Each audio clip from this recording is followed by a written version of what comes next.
communities and that the production market can actually handle. Great. Thank you, Mr. Jeffries. Thank you. Mr. Chairman. Thank you. So, Chair will recognize himself again. I am a technological optimist. It was the hydroelectric mills that brought my grandfather to Lawrence, Massachusetts, to work in the mills of Lawrence during the Industrial Revolution. And today we have new advances in battery technologies that we now celebrate. The American story is one of technological ingenuity.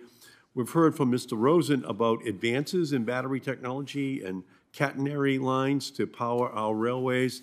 Our technological optimism and our well-trained union workers are our best source of clean and renewable energy. Combined with our existing technologies, we can protect community health and support American innovation. Ms. Torres, you painted this beautiful picture of a zero-emissions future for communities. How far away from that are we in terms of the actual technology?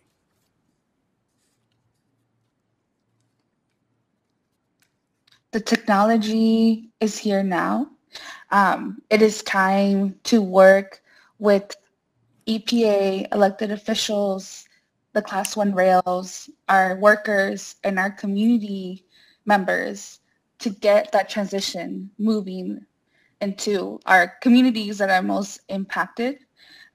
We had, as mentioned earlier, overhead catenary that has been used and can be used as a bridge as well to still continue the work and make it economically feasible.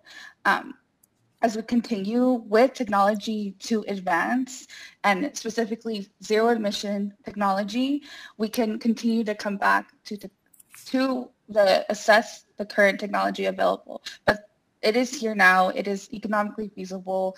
Harv mentioned around 25 billion of savings, and not to mention the health savings to get to that, right? There's a lot of unaccounted costs that are not talked about when we look at this. Thank you. Okay, thank you. So, Mr. Rosen, my father was actually a local vice president in the UE. You know, obviously, I'm familiar with the work ethic. You know, people want to go to work, make good money, take care of their families. My father's son is a United States Senator, so thank you, UE, for helping to provide that funding. What kind of answer would you give to Mr. Jeffries saying, oh, we just can't afford to have railroads have to purchase these more fuel-efficient, you know, trains in our country? You know, your workers want to make these trains, but they're saying we can't afford to buy them. So what's your answer to them?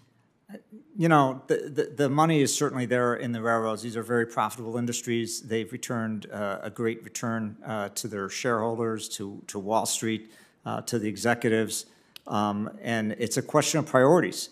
And it's also a question of how they want to look at the costs and benefits, too, because in the longer term, with the fuel savings that you'll see, with the greater durability, actually, of non-diesel locomotives, et cetera, it's an excellent long-term investment. The problem is they're operating according to the mandates of Wall Street, which are not so interested in what's going to happen in the long term, but what's going to happen in the next quarter.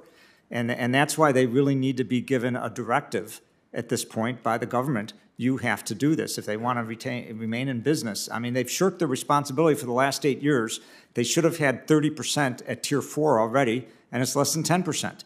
That would have made a huge difference right now. And it would have also resulted in some of the, slightly better but not worst locomotives being moved down into the rail yards, where we have, I believe the figure in Ms. Torres' documents that were presented as part of her written testimony, something like 2/3 of the locomotives in the rail yards are Tier 0 or Tier 0 plus. I mean, these are 30, 40-year-old locomotives. It's just outrageous. So you're saying that the railway industry just isn't investing in these clean technologies. The union workers are ready to construct the new locomotive engines that would go to low or zero emission standards, And the technology does exist, but the railways just refuse to do it. Is that what you're saying? Absolutely. There's been deep reductions in the number of workers making locomotives in this country, not because they're being made overseas. They're not being made at all. The rail industry just stopped ordering new locomotives and are running the old ones to death, but it's also to the death of the American population. Yeah, so that's what it sounds like to me. These numbers are the most recent that I have, but only 7% of Class 1 locomotives were Tier 4 locomotives in 2020. Old locomotives that emit 5 times as much dangerous pollution as the current top tier of locomotives make up nearly 1/4 of all Class 1 locomotives. That doesn't sound like investment to me. That sounds like inaction to me, Mr. Rosen. Absolutely, and that's what our concern is, and I think that's why you're also hearing from Ms. Torres on behalf of the environmental justice communities, too, that the time has run out for the rail industry to do this voluntarily on their own, driven by the market, whatever terminology they want to use. This is absolutely an area that's crying out for government intervention. Okay, Senator Ricketts. Thank you, Mr. Chairman. Mr. Jeffries, it's just been described about the locomotives and the claim that the railroads are not